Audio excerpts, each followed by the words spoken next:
approve na hapon po sa inyong lahat, mga kaibigan. Ako si Elaine Fuentes at inaanyahan ko po kayong samahan nyo kami muli at tulungan kaming tulungan kayo.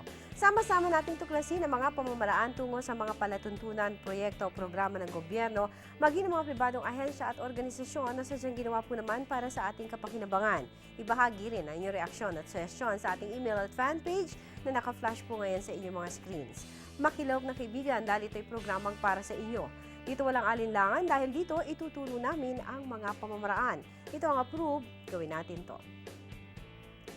Isa sa pinakamalaking factor na nag-differentiate sa ating mga tao, humans, sa animal kingdom is the spoken communication. Merong isang grupo, mga kaibigan natin, na nandun pa rin ang layuning lalong mapaunlad, lalong maging efficient ang speech communication, kung sino sila, kung paano natin sila matutulungan at kung paano sila makatutulong sa atin. Yan ang ating kwentuhan ngayong hapon dito sa APRUB. Huwag kayong aalis, magbabalik po kami.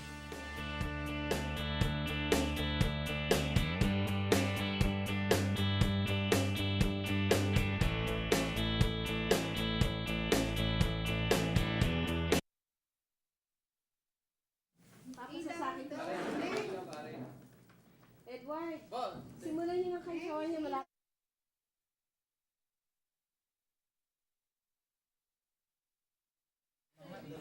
May second cell pa? Nagigil.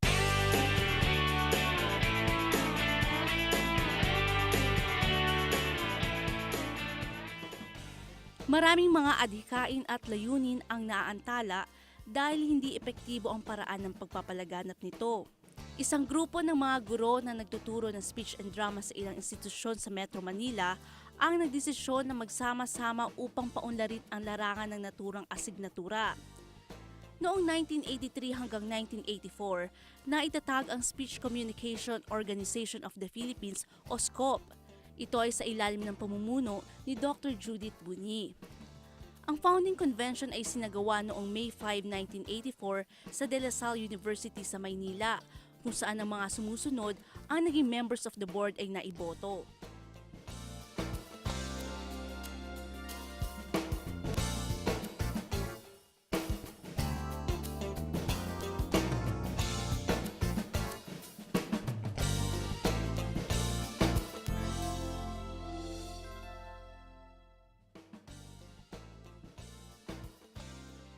Simula noon ay nagkaroon na ng forums at iba pang mga aktibidad na ang layunin ay magkaroon ng ugnayan ang mga scholarly at professional organizations para sa ikauunlad ng speech communication.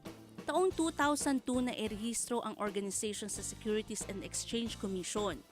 Taong 2009, isinama na sa adhikain na SCOP ang ukol sa social moral transformation tungo sa professional enhancements sa pamamagitan ng speech communication. Antabayanan ng kwentuhan tungkol sa sining ng pagsasalita kasama si Ms. Elaine Fuentes. Ako si Jinky Perlustica at approve sa amin ang organisasyong ito. Alright, speech communication. Ano ba naman ang mahirap doon? Di ba lahat naman tayo nagsasalita? But whether you believe it or not, there is a science and an art behind it. Kaya kasama po natin ngayon yes, you have to believe that he is a professor. I just asked a while ago, and his name is Neil Kenneth Hamandre, ang presidente ngayon ng Speech Communication Organization of the Philippines o SCOP. Yes. Professor, magandang hapon sa'yo. Magandang hapon din po. Okay, sigurado kang Thank you. professor ka. Bakit Yes. lahat ng mga guests natin dito parang ang babata na? Nako, kasing bata niyo po, ma'am. Nako, yan na, nagbola na. Yan ang speech communication. Effective. Yes, Okay. have to be persuasive. Alright, now you are the president of SCOP. Yes, ma'am. Okay. Of course, kapag ka nagbuo ka ng organization and then if you register it, no? More so, if you register it sa Securities and Exchange Commission, there is a mission vision. Yes. What is the vision mission of SCOP? Our goal po is to promote the field of speech communication. Right. So we're here to make people understand the field kasi usually it's misunderstood or it's usually associated with about mass communication. Right. When in fact we cover all fields or all aspects of human communication. Human communication. Okay, just for the sake of clarification, how do you define from an expert in the field of speech communication, what is speech communication? Speech communication is simply put the study. It's a field of humanities, of the arts, which deals with all aspects, all facets of human-to-human communication po. Okay, interhuman. Yes po. Okay. Now, SCOP. Here in the Philippines, marami nagsasabi na it's easier for, especially for foreigners, no? Because by nature, we adapted very quickly Yes. dun sa international language as Yes. declared, no? Which is of course English. Pag pumunta kasi ikaw sa ibang mga bansa sa Asia, medyo mahihirapan ka. Opo. Now, gaano ka-advanced o ano ang estado ng speech communication sa Philippine scenario? In terms of oral communication, we really are one of the best in the Really? world. Yes. Okay.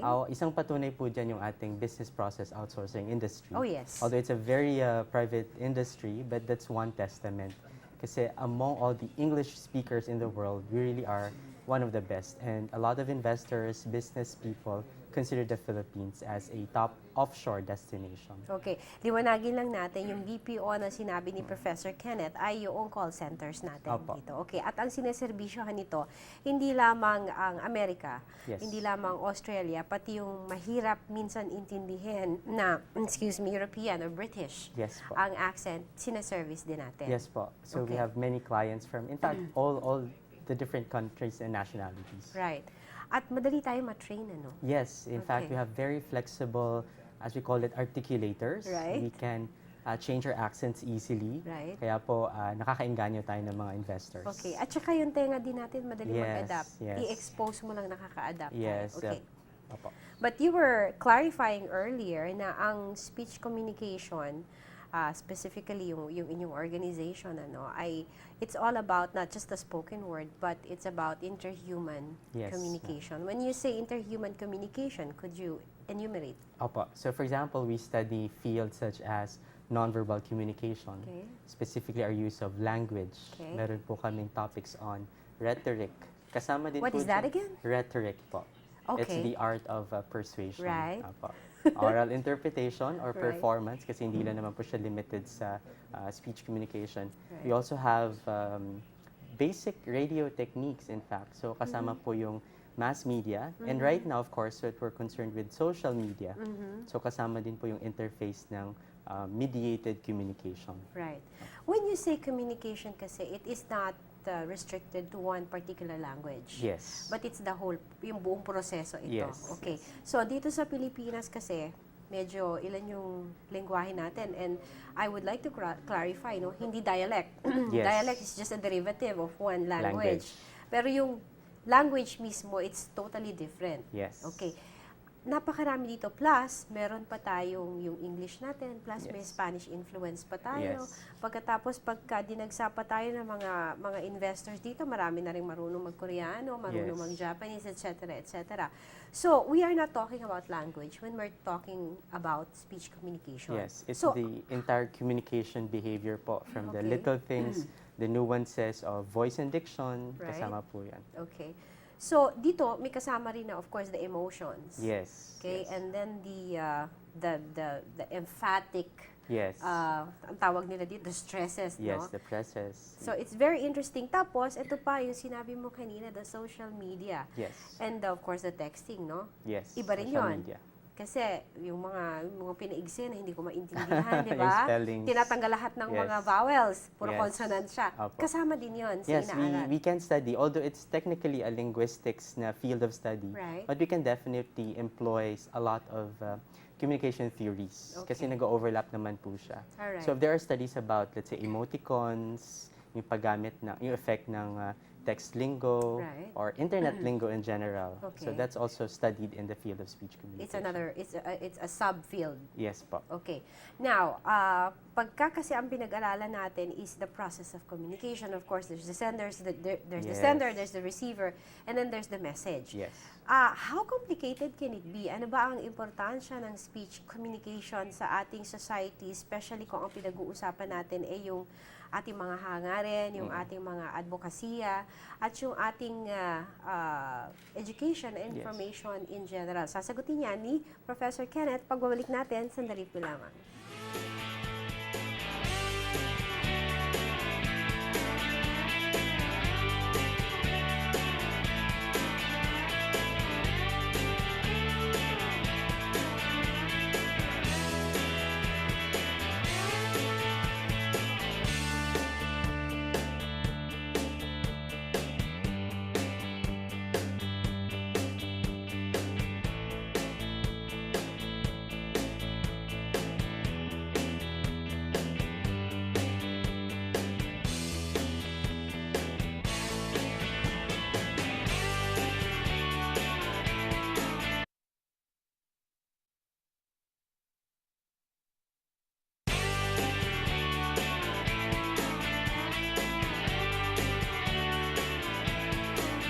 Ang saya-saya dito sa studio, which only proves na maganda ang communication process dito. Even in telling jokes, no?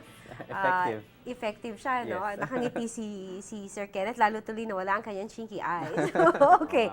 My hanging question kanina was, ang simpleng proseso ng komunikasyon ay merong nagpapadala ng mensahe, yung mensahe, at saka yung tatanggap ng mensahe.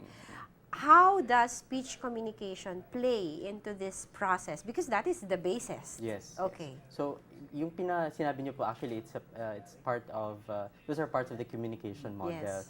So, ngayon po, dahil nag-evolve na siya, we also include feedback, the Okay. communication context, and Right. again, the ever-changing media that we have. Okay. So, ano pong relevance nun? We try always to achieve, our goal is to have effective communication. Yes. Ibig sabihin, we try to avoid misunderstandings, Right. therefore result of miscommunication. Right. Minsan, the little things, no? The words that we use, the Right. language, the non-verbal. So, pag hindi po natin pinag-aralan, siguro malamang marami tayong problema o mas magkakagulo po tayo.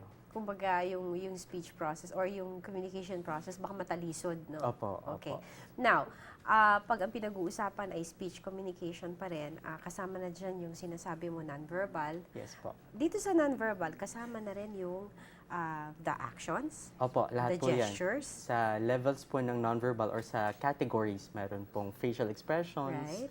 yung gestures natin or kinesics, meron din pong haptics, yung halimbawa yung touch, Yeah, yeah. para-language, how Right. things are said Right. compared to what are the words that we're using. Right, right. So marami po yan. Time, environment of the studio, even our clothes communicate. Right. So kasama po yun sa non-verbal. The way that I understand it, the way that you're telling it, no, it's you have to come up with the proper formula, a combination of all these things, Yes. para maihatid mo yung Opo. mensaheng gusto mong ihatid. And there have been so many instances, no, kahit yung mga dumadaan sa mass media, well, particularly dumadaan sa mass media, no, hindi naman yun yung ibig niyang sabihin. Yes. And then kailangan siya mag-issue ngayon na hindi naman yan yung ibig kong Opo, sabihin. opo. Now, ito yung part ng study at saka ng advocacy ng SCOP. Yes, ma'am. Okay. Opo.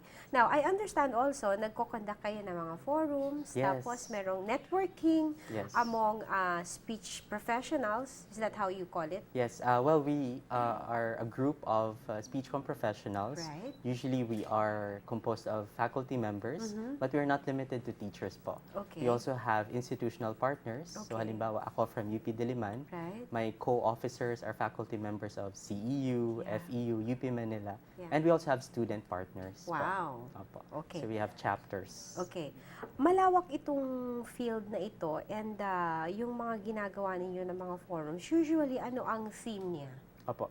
Usually, it's the improvement of the communication skill. Okay. So, halimbawa, depende na po yun sa request ng client o kaya sa demand ng school. Right. For example, they want their students to become better communicators in terms of public speaking. Right? Isa sa mga regular po yun na request. I ng thought you mga- were going to say, isa sa pinaka-terrifying. It Opo. is, it is. It's true. Studies show that Right. Top 5 there's phobia. Phobia. Yes. Opo. Tama po yun. Okay. So, kasama rin yun. Kasama po. Okay. I am personally interested with fields in relation to organizational communication. Wow. So halimbawa po, yung mga top-down communication, Right. yung mga lateral communication, Right. yung dynamics ng employers to employee.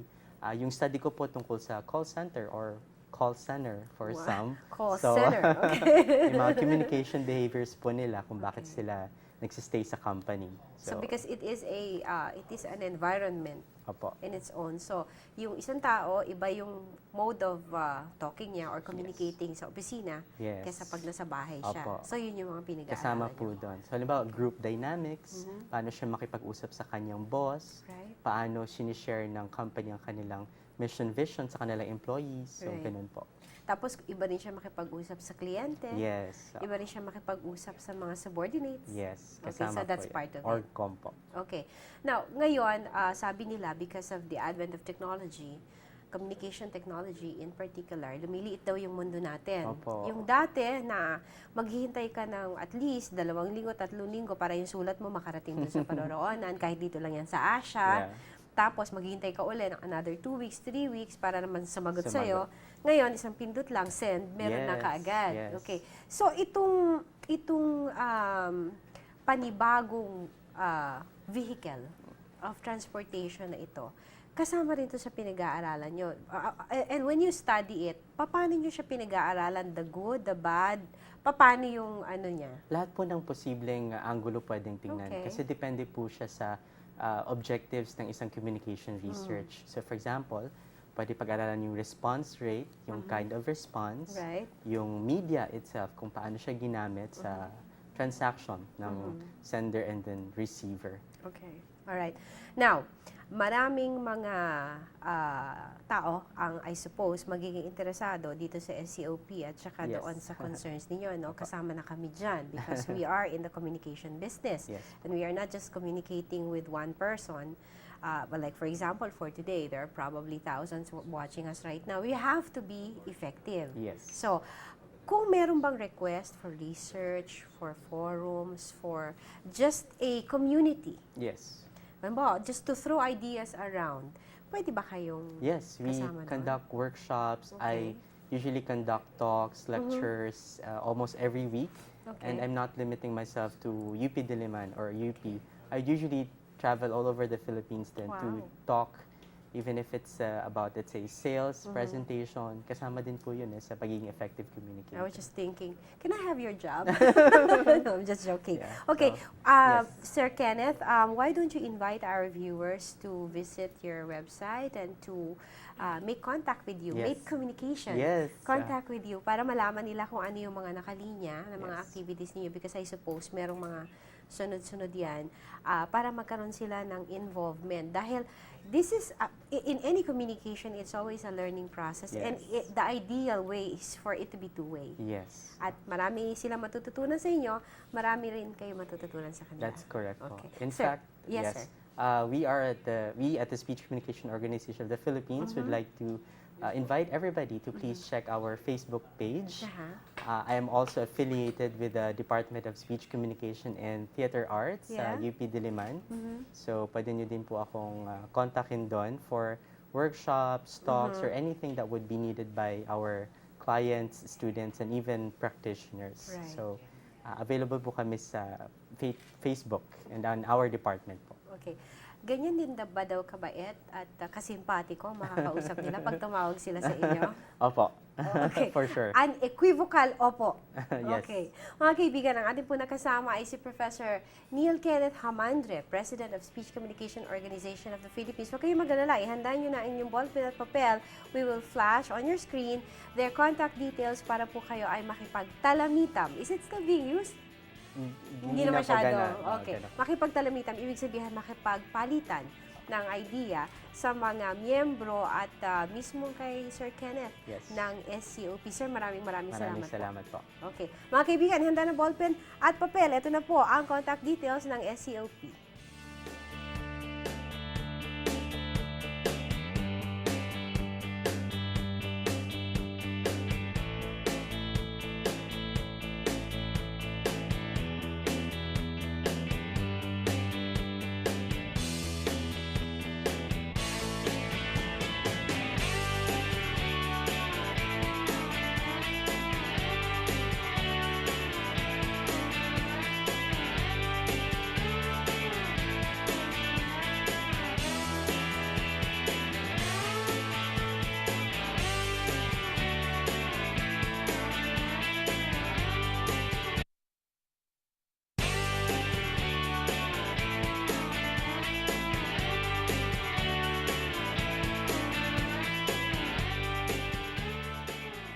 Kasabay ng patuloy na pag-unlad ng teknolohiya ay ang pag-unlad din o evolution ng communication.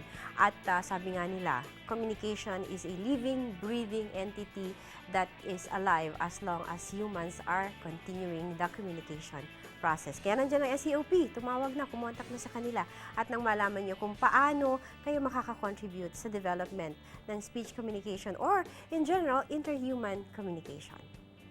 Approve na 30 minutes. Kasama po kayo. Tandaan, ito'y programang para sa inyo. Martes at Huwebes, tuwing alas 6 ng hapon, kami po yung makakasama.